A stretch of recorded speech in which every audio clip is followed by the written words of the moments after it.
Hello, kiddos. You have come to join AmburZEN on reading adventures. The Berenstain Bears Go to Camp.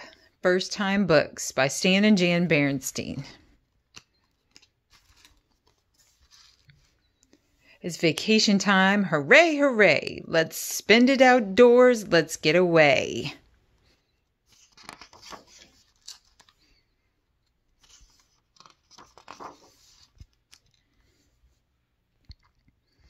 It was the last day of school and the beginning of vacation. That wonderful time when little bears could sit around doing absolutely nothing. Brother Bear and Sister Bear shouted goodbye to Teacher Jane and hopped onto the bus for a happy trip home.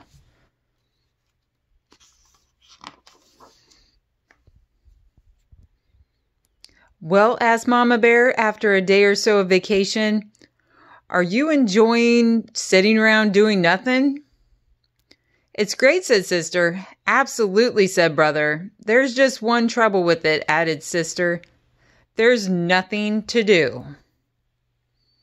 "Here, take a look at this," said Mama, as she reached for something that had come in the mail.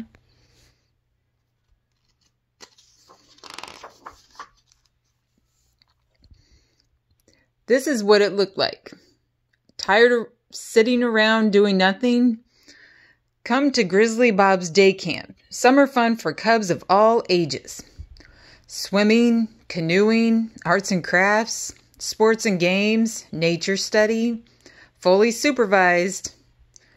And don't forget our exciting overnight campfire powwow and sleep out. Some of the things looked interesting, but Brother Bear wondered what fully supervised meant. And Sister wasn't so sure about the overnight sleep out. It sounded a little scary.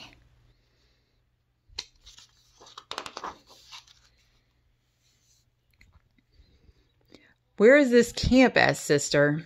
"Not far," answered Mama. "How will we get there?" Brother wanted to know. "A bus comes for you in the morning and brings you home in the afternoon." "Sounds a little like school," said Brother. "Well, think about it," said the cubs, and went back to doing nothing. Well, not exactly nothing. They picked a few wildflowers, chased a few butterflies, turned over a few rocks, and thought about it. "Mama, could we try Grizzly Bob's day camp just to see if we like it?" they asked. "Of course," said Mama.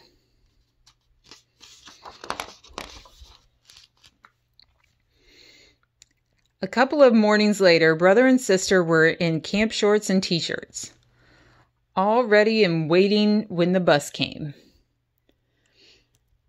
It didn't look much like a school bus, and Grizzly Bob didn't look much like a Teacher Jane, and the camp didn't look anything like school.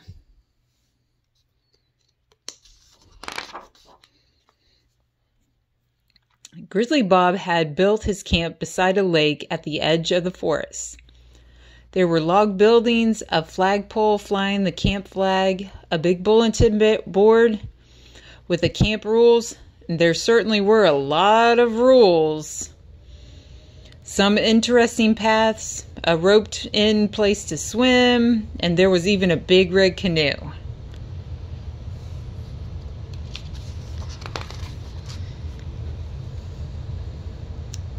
Baba made name tags for the cubs.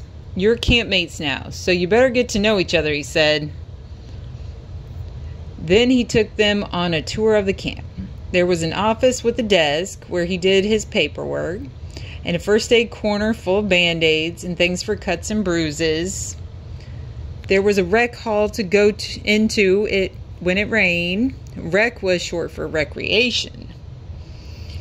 There was a picnic place and a barbecue pit where they roasted hot dogs for lunch. Sister burnt hers a little, but she traded with another cub who liked burnt hot dogs. Bob announced that after lunch they would all climb up Spook Hill to the very top of Skull Rock and the special place where they would have their end of camp powwow and sleep out. It was quite a climb.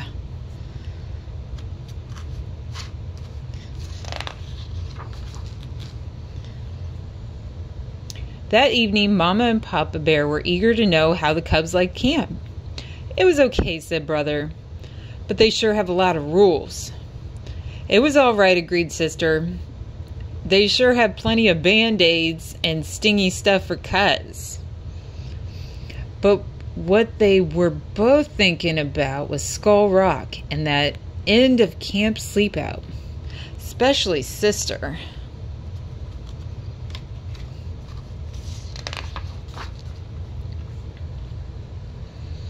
The second day was different. Brother had a great day. He passed the swimming test and was allowed to ride in the canoe. Sister didn't have such a good day. She played dodgeball and some of the cubs threw pretty hard. The third day, Sister had fun. She got a star for a birch picture frame she made in arts and crafts. But Brother hurt his knee in the wheelbarrow race.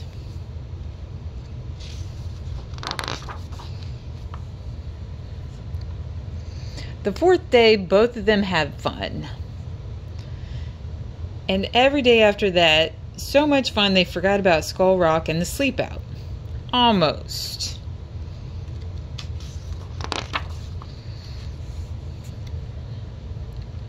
Papa found the sleeping bags that he and Mama used on their honeymoon. And when the camp bus came on the morning of the big night, Brother and Sister were ready. Sort of. The climb up Spook Hill wasn't so hard this time, even with backpacks.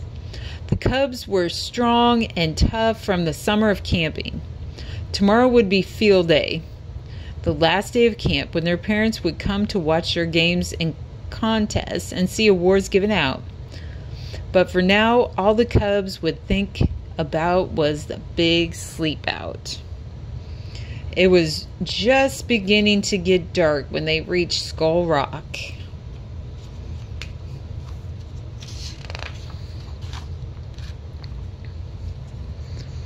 Grizzly Bob built a campfire. Then he went into a small cave. When he came out, he was dressed in a beautiful Indian costume.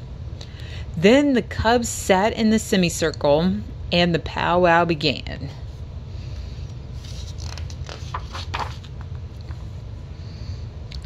Bob told them old Indian legends of the great animal spirits, the story of the great grizzly as big as a mountain, the soaring eagle who filled the sky, and the mighty salmon whose colors made the rainbow.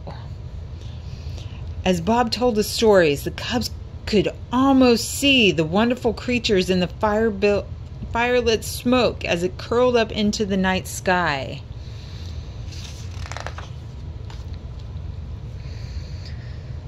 After the powwow, they had cocoa and honey bread. Then they curled up in their sleeping bag and soon were all fast asleep, even Sister. The next day, Brother and Sister did very well in the field day games and contests. Brother won a trophy for finishing second in the dash, and Sister got medals for the Dead Bears float and for her bead belt. It was almost the end of summer. School would be starting in a couple of weeks. "Well," asked Papa, "how did you like camp?" "It was great," said Brother, hugging his trophy.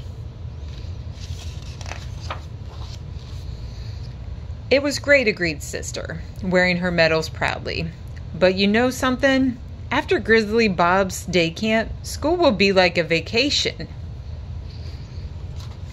The end. If you like, subscribe so you can see more classic books. Thank you.